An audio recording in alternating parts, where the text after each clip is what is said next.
agar siz pensiya olayotgan bo'lsangiz, yaqinlaringiz pensiyada bo'lsa, yoki 2026 yilda pensiyaga chiqishni rejalashtirayotgan bo'lsangiz, 2026 yil avgust oyidagi pensiyalar bo'yicha nimalarga e'tibor berish kerakligini hozirdan bilib qo'yish juda muhim. Chunki bitta noto'g'ri hujjat, bitta kechikkan ariza yoki hisob-kitobdagi bitta xato odamning har oy oladigan puliga bevosita ta'sir qiladi.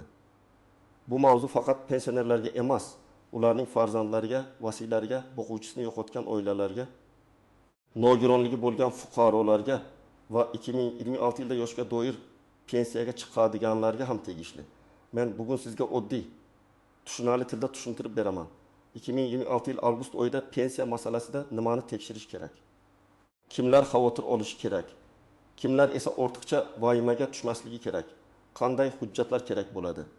Va pulingiz kamayib qolmasligi yoki to'xtab qolmasligi uchun nima qilish lozim?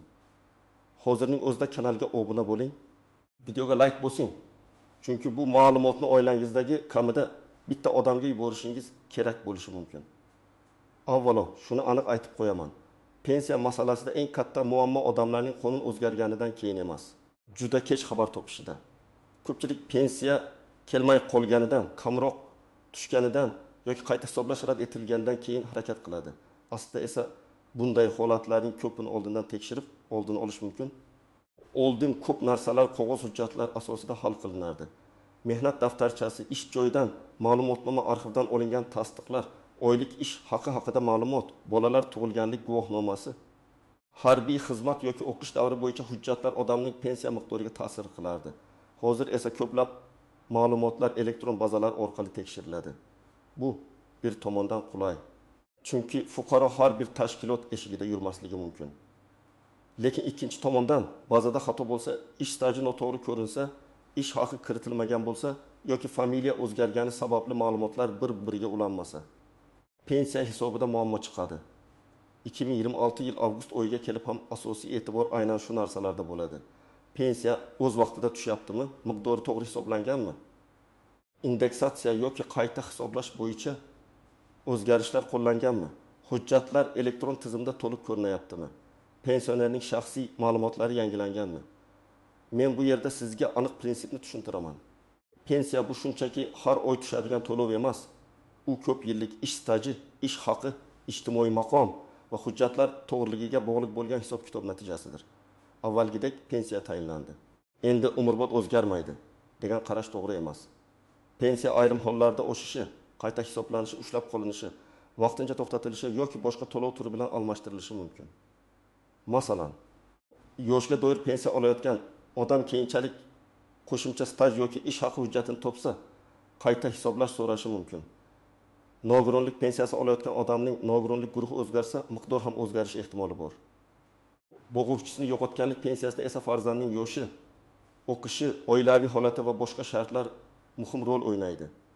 2026 yil avgust oyidagi pensiyalar haqida gapirganda, men birinchi navbatda 3 ta asosiy guruhni ajrataman.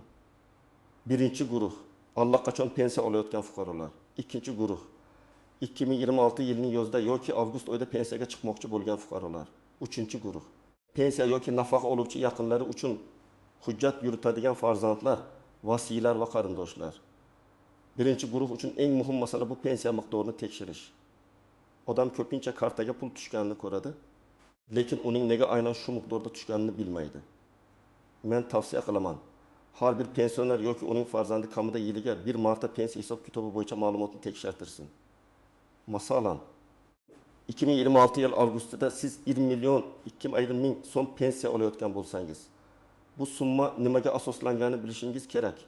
Necha yil staj hisobga olingan, o'rtacha ish haqi qanday olingan, qo'shimcha ustamalar bormi, nogironlik, urush qatnashchisi, yolg'iz pensioner yoki boshqa imtiyozlar qo'llanganmi?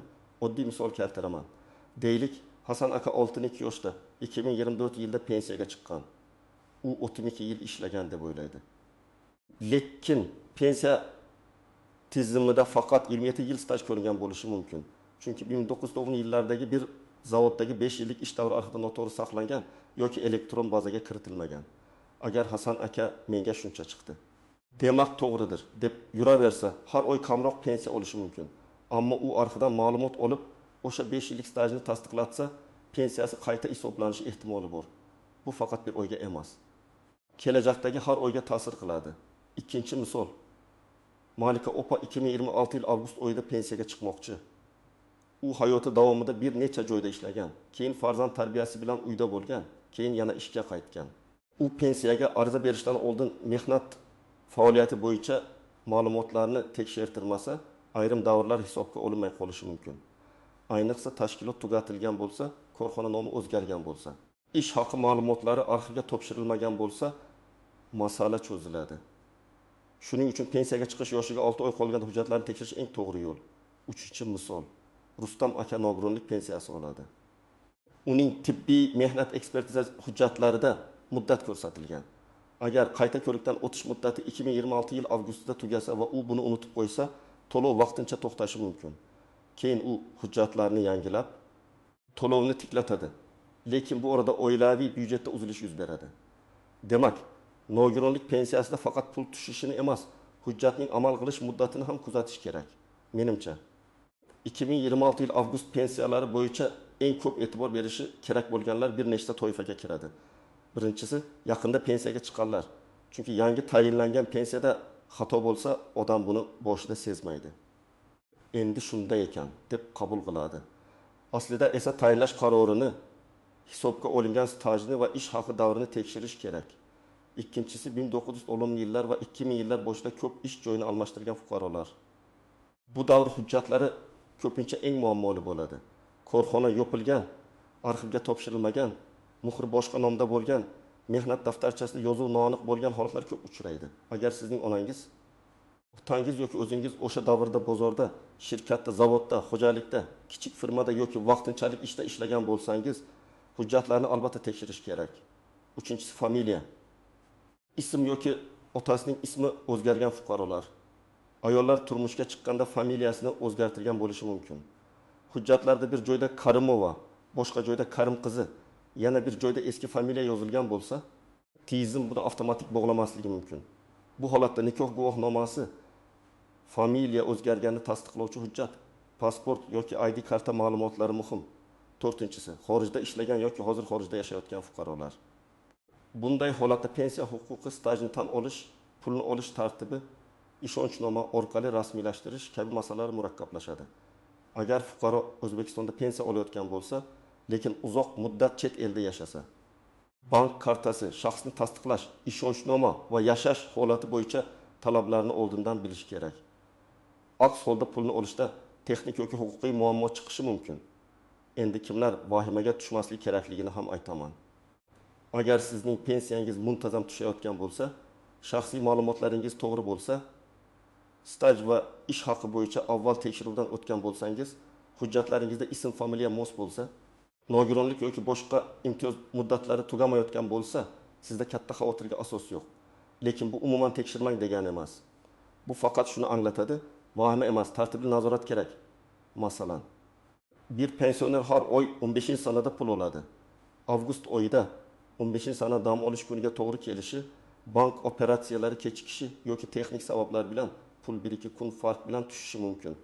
Bunday holatda darhol pensiyam to'xtatildi deb qo'rqmaslik kerak. Avval bank ilovasi, bankomat, bank filiali yoki pensiya bo'limi orqali aniqlashtirish kerak. Ammo agar bir necha kun o'tsa va to'lov bo'lmasa, sababini yozma yoki rasmiy tarzda so'rash zarur. Yana bir misol, ayrim pensionerlar pensiya oshirilgani haqida eshitadi va darhol nega menga falonchinikidek oshmadi deb o'ylaydi. Pensiya oshishi hammada bir xil ko'rinishda bo'lmasligi mumkin. Kimdadir bazaviy miqdor oshgani ta'sir qiladi, kimdadir ustama qayta hisoblanadi, kimdadir qo'shimcha hujjat bo'lmagani uchun farq kamroq seziladi. Shuning uchun qo'shnining pensiyasi bilan o'zingiznikini to'g'ridan-to'g'ri solishtirish doim ham to'g'ri emas. Har bir pensiya alohida hisob-kitobga ega. Pensiya masalasida eng ko'p tushunmovchilik keltirib chiqaradigan jihatlardan biri bu staj bilan ish haqi o'rtasidagi farq. Odamlar ko'pincha men 20 yil ishlaganman, demak eng yuqori pensiya olishim kerak deb o'ylaydi.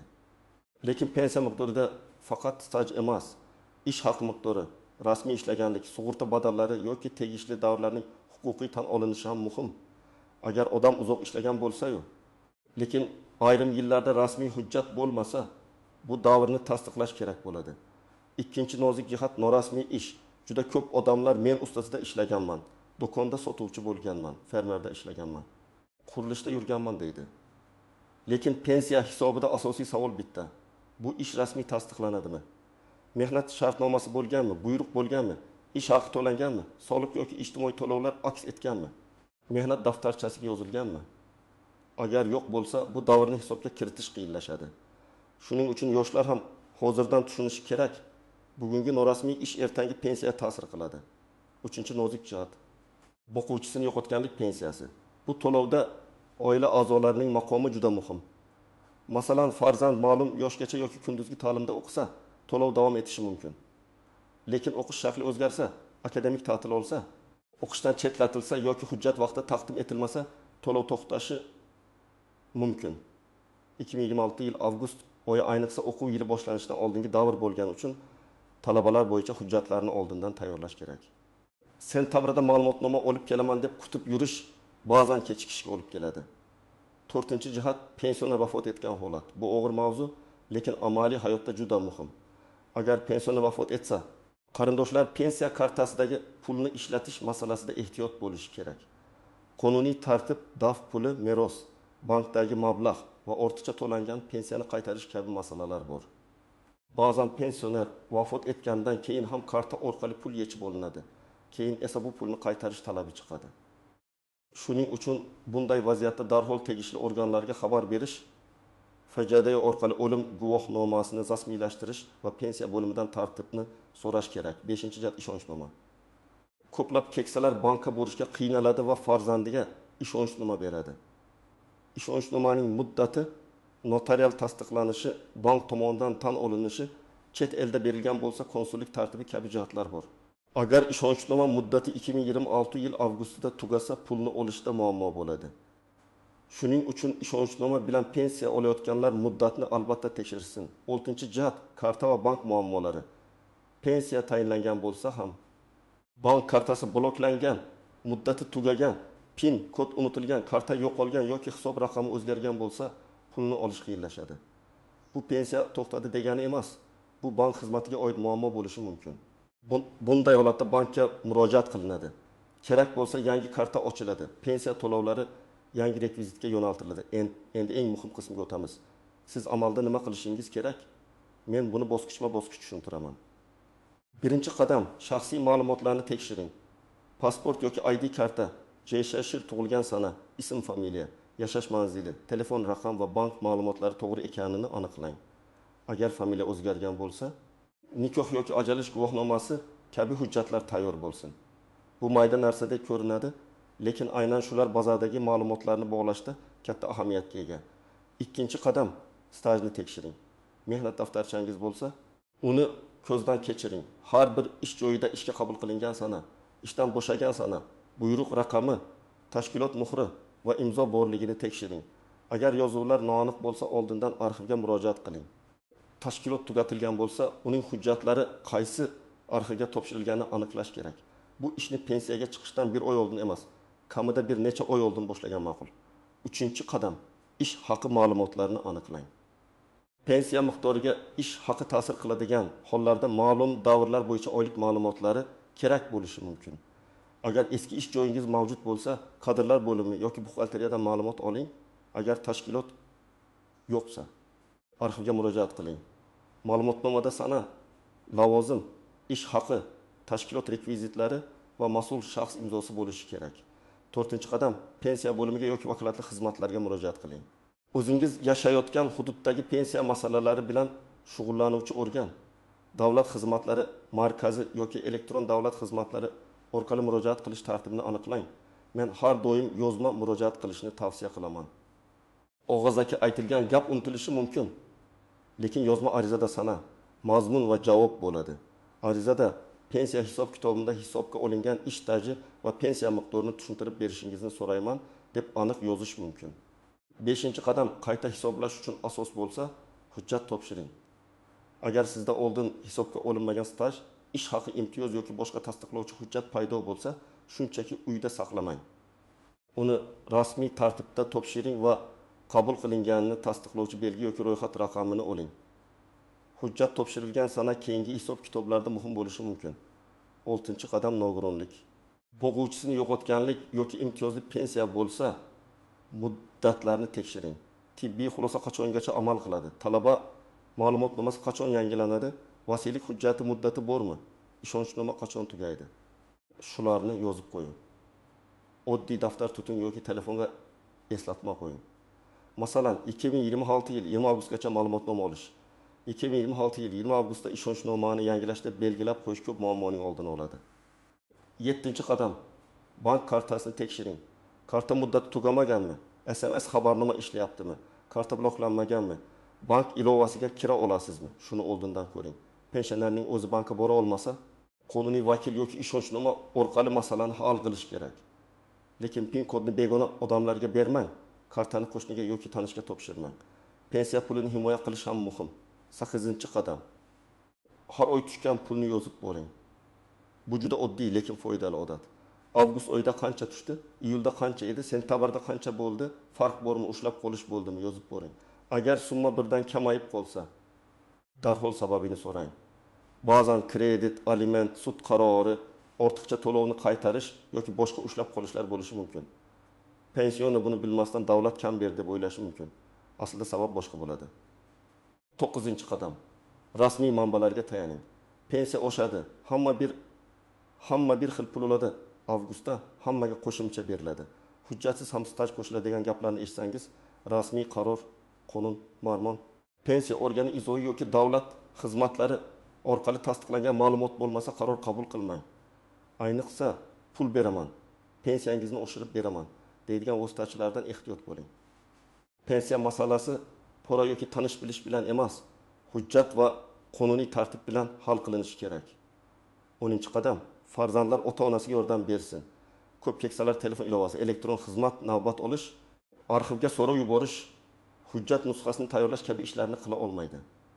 Agar ota-onangiz pensiya olayotgan bo'lsa, 2026 yil avgustiga yaqin ularning kartasi, hujjatlari, staji, to'lov sanasi, ishonchnomasi va imtiyozlarini tekshirib bering.